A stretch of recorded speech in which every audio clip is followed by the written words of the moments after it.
زي ما انتم شايفين بقى كده احمرت معايا.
النهارده نعمل اكله حلوه كده هتعجب الولاد وتعجب كمان الكبار. هتاكليها جنب مكرونه او جنب شويه رز كده وشويه سلطه. اول حاجه عندي نص كيلو بانيه مفروم.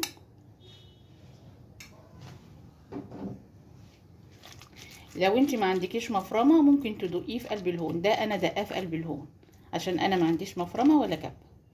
عندي هنا بصلتين صغيرين كده شايله منهم الميه.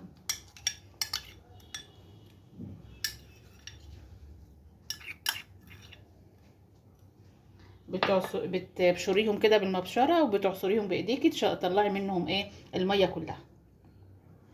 عندي هنا بيضه، بسم الله. عندي معلقتين دقيق، معلقه كمان.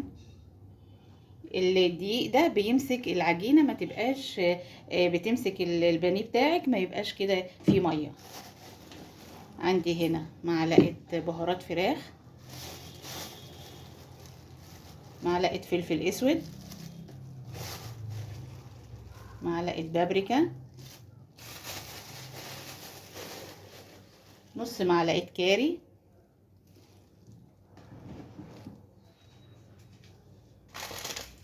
عندي بقى ملح،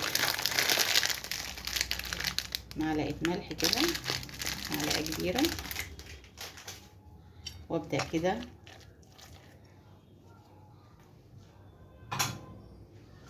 بايديا بقى ادخل كده كل المكونات في بعض. بعيد بقى عن البانيه، نعمل حاجه جديده كده لاولادنا.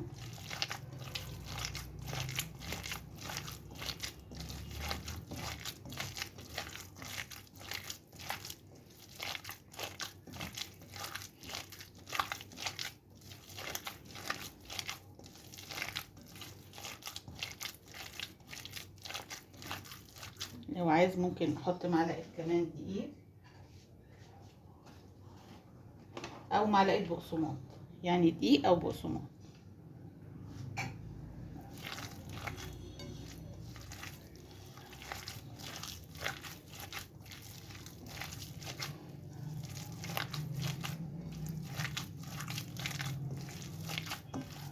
طبعا لو عندك مفرمه او كبه هتبقى اسهل بكتير، ولكن بقى الايد موجوده والحمد لله. هسيبها بقى تستريح شويه ونرجع بقى نعملها مع بعض.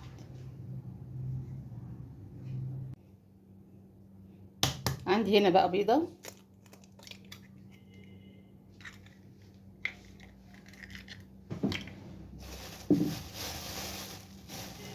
شويه فلفل اسود.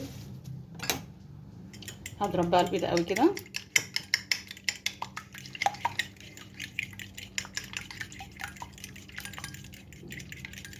عندك طريقتين، ممكن تعمليها في الفرن وممكن تعمليها كده تقليها في الزيت. وعندي هنا بقسماط، هبدأ كده زي ما انتم شايفين احطها كده في البيض وبعدين احطها في البقسماط. عندي هنا طبق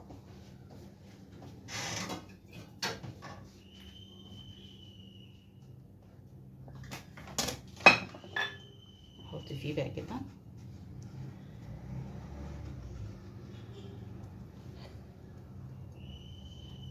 تبقى بالمنظر ده كده، بالشكل ده. ممكن تعمليه صغير، ممكن تعمليه زي الكفتة كده.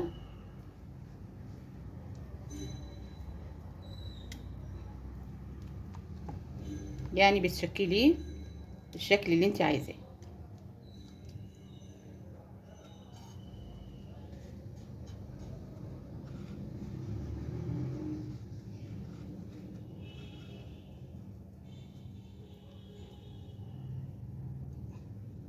هكمل بقى ونرجع نقليه مع بعض. ما شاء الله النص كيلو رمى. كتير ازاي؟ القطعة ما شاء الله كبيرة. يعني انتوا لو 5 افراد ممكن الواحد ياخد له 3 قطع مع شوية مكرونة او رز وشوية سلطة، تبقى غدوة ما شاء الله جميلة جدا. يلا مع بعض بقى نقلي كده في الزيت. الأكلة دي أكلة عظمة مع شوية مكرونة كده وشوية سلطة. العيال هيقوموا شبعانين ما شاء الله ومبسوطين، وهيقولوا لك يا ماما اعملي لنا تاني. تعالوا بقى كده نشوف قلبها من جوه ما شاء الله. شوف القلب بتاعها جميل ازاي.